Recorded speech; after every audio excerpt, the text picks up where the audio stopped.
पंतप्रधान नरेंद्र मोदी आज वर्धा जिल्ह्याच्या दौऱ्यावर पीएम विश्वकर्मा योजनेच्या वर्षपूर्ती सोहळ्यात लाभार्थ्यांना किट वाटप केलं जाणार।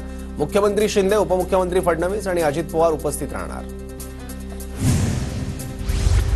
माहितीत 170 ते 175 जागांवरील तिढा सुटला। उर्वरित जागांवर अमित शहांच्या उपस्थितीत चर्चा होणार, सूत्रांची माहिती।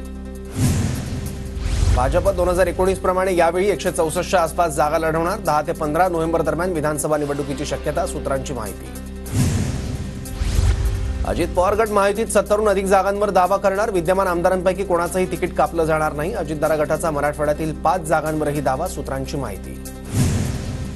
अजितदादा गटाकडून मराठवाड्यातील 5 जागांवर दावा। पाथरी, जालना शहर, घनसावंगी, गंगापूर, धाराशिव, कळंब मतदारसंघावर दावा केला जाणार, सूत्रांची माहिती।